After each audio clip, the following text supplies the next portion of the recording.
ओम शांति। आज 19 जनवरी 2023 के साकार मधुर महावाक्य हैं। आज सद्गुरुवार, परम सद्गुरु से विशेष वरदान पाने का दिन, नज़र से निहाल होने का दिन है। परम सद्गुरु का बहुत ही सुंदर वरदान है।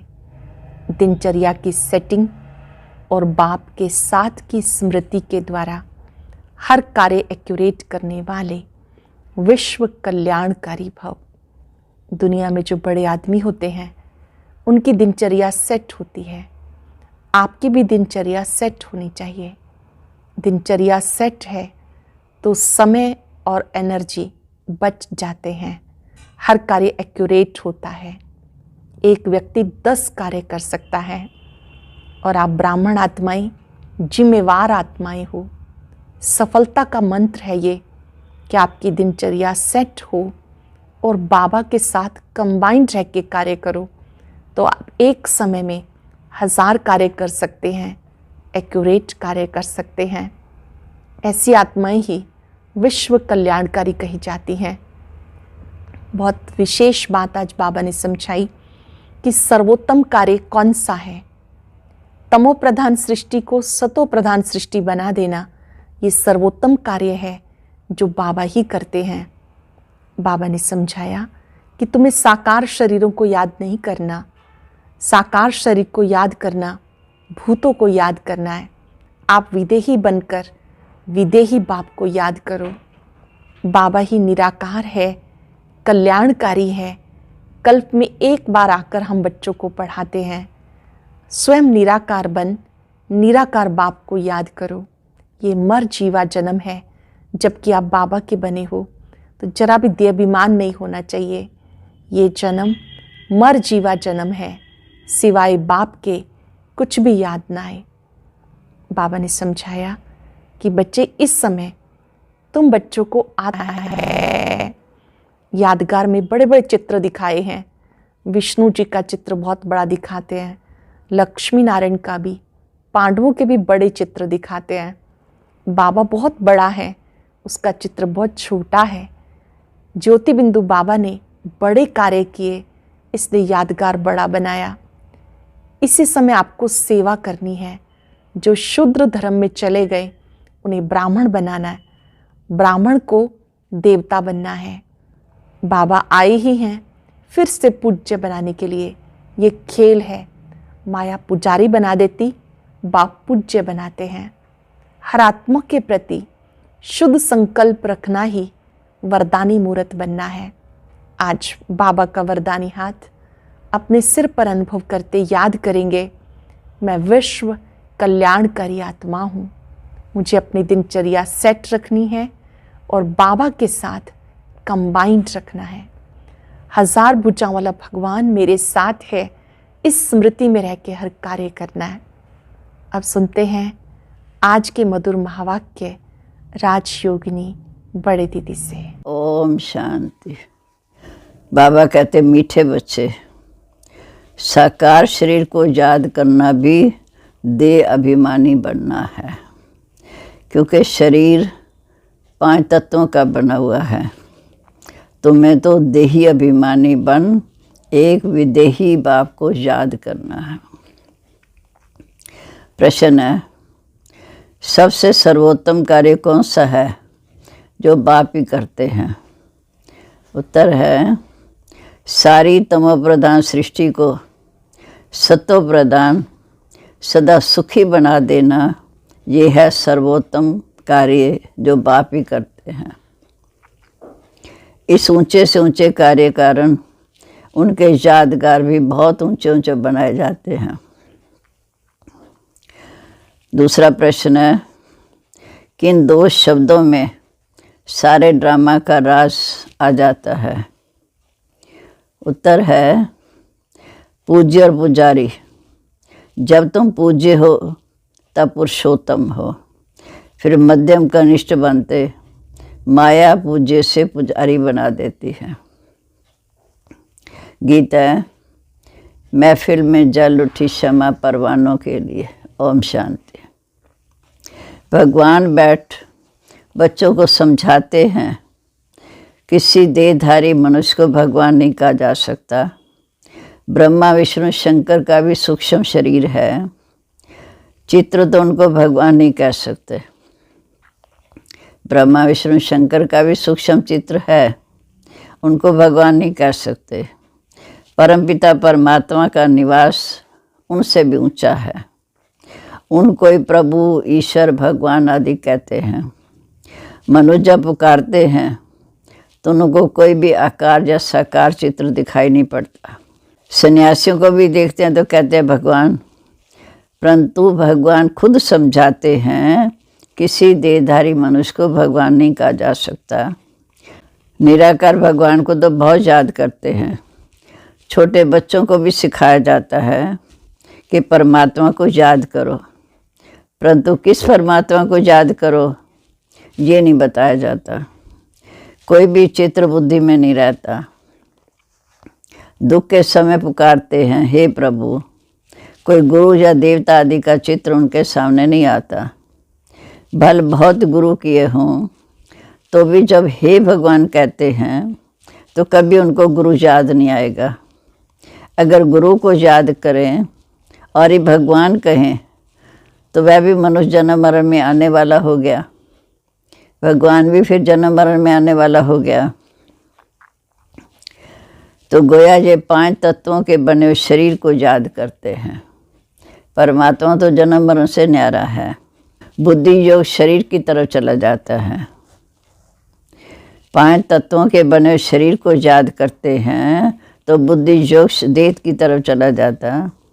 अगर किसी मनुष्य को भगवान समझते हैं तो ऐसे नहीं कि उनमें जो आत्मा है उसको याद करते हैं, नहीं, आत्मा तो दोनों में है, याद करने वाले में भी है, तो जिसको याद करते हैं उसमें भी है। परमात्मा को तो सर्वव्यापी कह देते, परंतु परमात्मा को पापात्मा कभी नहीं कहा जाता। वास्तव में परमात्मा जब नाम निकलता है तो बुद्धि निराकार की तरफ चली जाती है। निराकार बाप को निराकार आत्मा ही याद करती है, उसको देही अभिमानी कहेंगे। साकार शरीर को याद करते हैं तो वो जैसे देह की पूजा हो गई। साकार शरीर को जो याद करते हैं वो जैसे देह अभिमानी हैं। पर बाप कहते अपने को आत्मा समझो और मुझे याद करो। नाम भी शरीर पर पड़ता है, देही अभिमानी तो है नहीं। अपने को निराकार आत्मा समझें तो निराकार परमात्मा की याद रहे। सभी आत्माओं का संबंध पहले पहले परमात्मा से है। आत्मा दुख में परमात्मा को याद करती है, उनके साथ ही उनका संबंध है। वे आत्माओं को सभी दुख से छुड़ाते हैं, उनको क्षमा भी कहते हैं। वह तो परमपिता परम आत्मा है। क्षमा कहने से मनुष्य ज्योति समझ लेते हैं। ये तो बाप खुद समझाते कि मैं परम आत्मा हूँ जिसका नाम सदा शिव है। शिव अर्थात कल्याणकारी। शिव को रुद्र भी कहते हैं। उस निराकार परमात्मा के अनेक नाम हैं और कोई के भी इतने नाम नहीं रखे जाते। ब्रह्मा विष्णु शंकर का भी करके एक ही नाम है। जो भी देहधारी हैं उनों का एक ही नाम है। एक ईश्वर को अनेक नाम दिए क्योंकि उनकी महिमा अपरम अपार है। मनुष्य का एक नाम फिक्स है।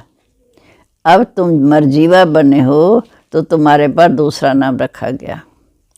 बाबा के बने, दुनिया से बुद्धि हटाई, मरजीवा बने तो दूसरा नाम रखा जिससे पुराना सब भूल जाए। तुम परमपिता परमात्मा के आगे जीते जी मरते हो, तो ये है मरजीवा जन्म। तो ज़रूर माता पिता पास जन्म लिया। वह गुह्य बातें बाप बैठ समझाते हैं। बाहर वाले देहाभिमानी ब्राह्मण ऐसे अपने को ब्रह्मा के बच्चे शिव के पोतरे नहीं कहेंगे। बाहर वाले देहाभिमानी ब्राह्मण ऐसे अपने को ब्रह्मा के बच्चे शिव के पोतरे नहीं समझेंगे।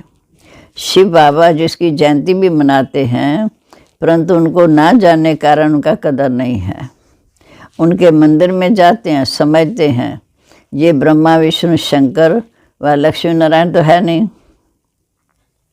वह ज़रूर निराकार परमात्मा का ही यादगार है। और सभी एक्टर्स का अपना अपना पार्ट है। पुनर्जन्म लेते हैं तो भी अपना नाम रखते हैं। ये परमपिता परमात्मा एक है जिसका व्यक्त नाम रूप नहीं है, परंतु मूढ़मती लोग इन बातों को समझते नहीं। परमपिता का यादगार है तो ज़रूर वो कभी आया होगा, स्वर्ग रचा होगा, नहीं तो स्वर्ग कौन रचेगा। और फिर आकर ये रुद्र ज्ञान जग रचा। उसको यज्ञ कहा जाता क्योंकि इसमें सारी सबकी सामग्री स्वाहा होनी है। ये तो बहुत मनुष्य रचते हैं, वैसा भक्ति मार्ग के स्थूल जग है। ये परमपिता परमात्मा स्वयं आकर जग रचते हैं। कहते हैं ये गीता भागवत आदि शास्त्र सब भक्ति मार्ग के हैं। ये मटेरियल जग भी भक्ति मार्ग का है। ये है ही भक्ति मार्ग का समय। जब कलयुग का अंत आए तब भक्ति का भी अंत आए, तब भगवान आकर मिले, क्योंकि वो ही आकर भक्ति का फल देने वाले हैं। उनको ज्ञान सूर्य कहा जाता। ज्ञान सूर्य, ज्ञान चंद्रमा, ज्ञान लकी सितारे। अच्छा, ज्ञान सूर्य तो है बाप, फिर माता चाहिए ज्ञान चंद्रमा। तो जिस तन में प्रवेश किया वो हो गई ज्ञान चंद्रमा माता। बाकी सब हैं बच्चे लकी सितारे। इस हिसाब से जगदम्बा भी लकी सितार हो गई, क्योंकि बच्चे ठहरे। स्टार्स में कोई सबसे अधिक तीखा भी होता है, वो है स्थूल आकाश के सूर्य चांद सितारे। ये है ज्ञान की बात। जैसे वो पानी की नदियाँ, और ये है ज्ञान की नदियाँ जो ज्ञान सागर से निकलती है। अब शिव जयंती मनाते हैं, ज़रूर वो सारी सृष्टि पर आते हैं, आकर स्वर्ग रहते हैं। बाप आते हैं आदि सनातन देवी देवता धर्म की स्थापना करने, जो इस समय प्राय लोप हो चुका है। बाबी कहते हैं भारत का आदि सनातन देवी देवता धर्म प्राय लोप है, धर्म में ताकत रहती है। भारतवासी अपने दैवी धर्म में थे तो बहुत सुखी थे। वर्ल्ड ऑलमाइटी अथॉरिटी का राज्य था, पुरुषोत्तम राज्य करते थे।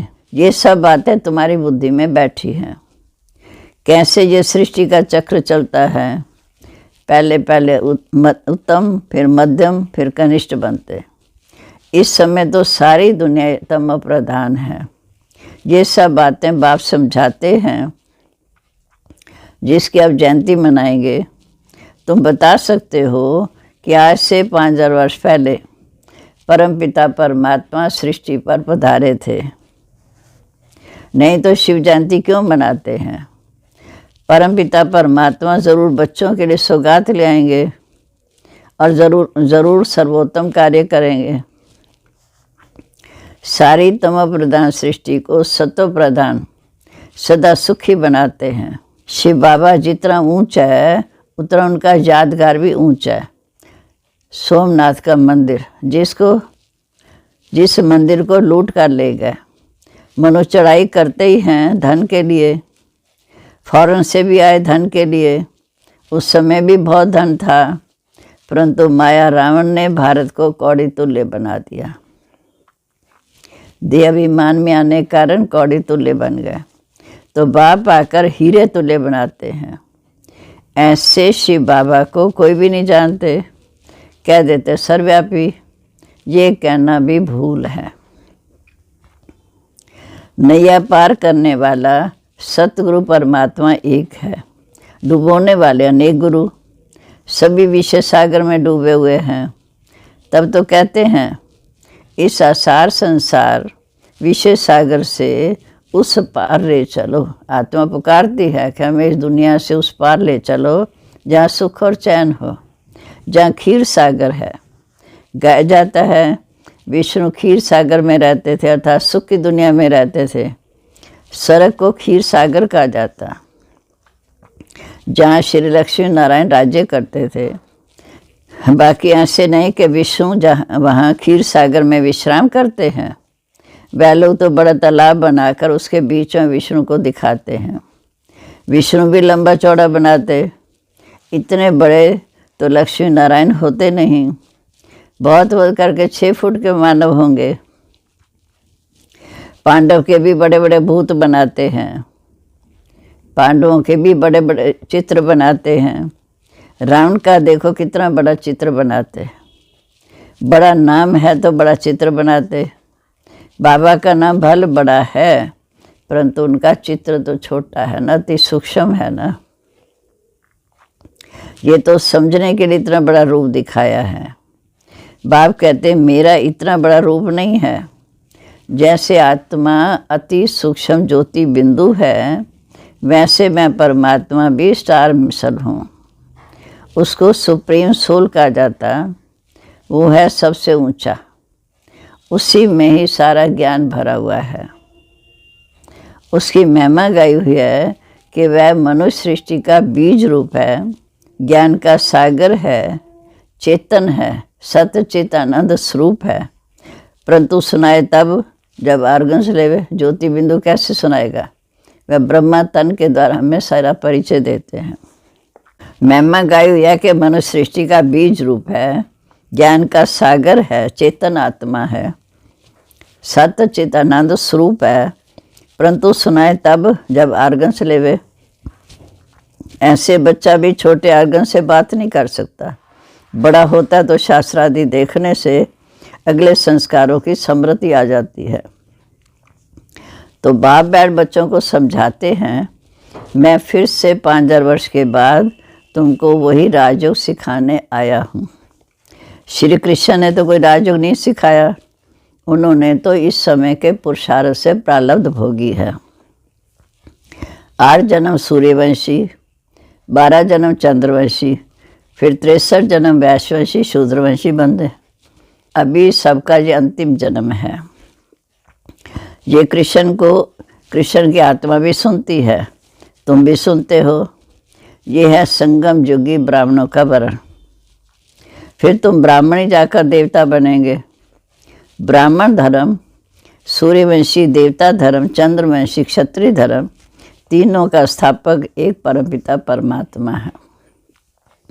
इस संगम समय पर ही बाप पाकर ब्राह्मण देवता क्षत्रिय 3 धर्म की स्थापना करते हैं। तीनों का शास्त्र भी एक होना चाहिए। ब्रह्मा इतना बड़ा सभी का बाप है, प्रजापिता, उनका कोई शास्त्र है नहीं।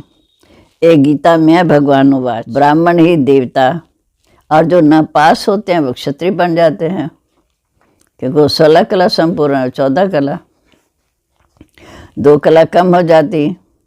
कितना अच्छी रीति बाप ये सब बातें समझाते हैं। ऊंचे तो ऊंचा परमपिता परमात्मा। फिर है ब्रह्मा विष्णु शंकर, उनको भी पुरुषोत्तम नहीं कहेंगे। जो पुरुषोत्तम बनते हैं वो ही फिर जन्म मरण के चक्कर में आकर कनिष्ठ भी बनते हैं। मनुष्यों में सर्वोत्तम है श्री लक्ष्मी नारायण, जिसके मंदिर हैं, परंतु उनकी महिमा भी कोई जानते नहीं, सिर्फ पूजा करते रहते हैं। अब तुम पुजारी से पूज्य बन रहे हो, माया फिर पुजारी बना देती। ड्रामा ऐसा बना हुआ है, जब नाटक पूरा होता है तब मुझे आना पड़ता है, फिर वृद्धि होना भी ऑटोमेटिकली बंद हो जाता है। जब सब आत्माएं आ जाती हैं फिर वृद्धि होना भी बंद हो जाता है। फिर तुम बच्चों को आकर अपना अपना पाठ रिपीट करना है। ये परमपिता परमात्मा खुद बैठ समझाते हैं, जिसकी जयंती भक्ति मार्ग में मनाते हैं। ये तो मनाते रहेंगे शिव जयंती, स्वर्ग में तो कोई भी जयंती नहीं मनाते।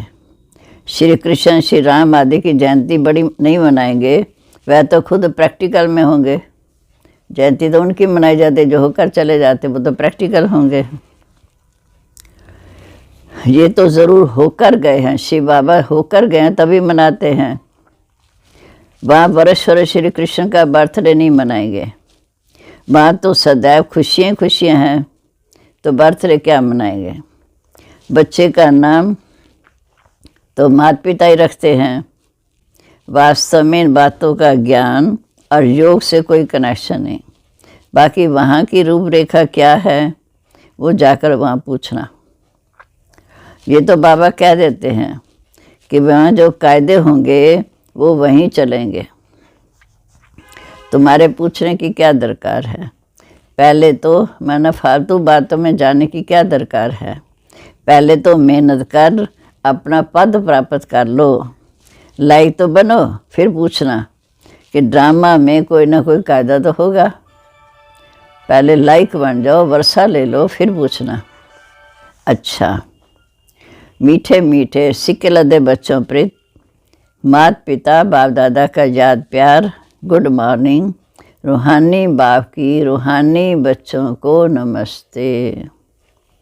हम रूहानी बच्चों की रूहानी बाप दादा को नमस्ते। नमस्ते बाबा, गुड मॉर्निंग। शुक्रिया बाबा, सारी समझानी देकर कैसे हमारी बुद्धि को स्वच्छ बना रहे हैं। अब है धारणा के लिए मुख्य सार। पहली पॉइंट, अपने को निराकार आत्मा समझ निराकार बाप को याद करना है, किसी भी देहधारी को नहीं। मरजीवा बन पुरानी बातों को बुद्धि से निकाल देना है। दूसरा, बाप के रचे हुए इस रुद्र यज्ञ में संपूर्ण साहा होना है। शूद्रों को ब्राह्मण धर्म में कन्वर्ट करने की सेवा करनी है। शूद्रों को ब्राह्मण धर्म में कन्वर्ट करने की सेवा करनी है। अब है वरदान। आज प्यारे बाबा का वरदानी दिन है। वरदानों का, बाबा के वरदानों का हाथ सिर पे महसूस करते हुए वरदान सुनेंगे। दिनचर्या की सेटिंग और बाप के साथ द्वारा हर कार्य में एक्यूरेट करने वाले विश्व कल्याणकारी भाव। दिनचर्या की सेटिंग और बाप के साथ द्वारा हर कार्य एक्यूरेट करने वाले विश्व कल्याणकारी भाव।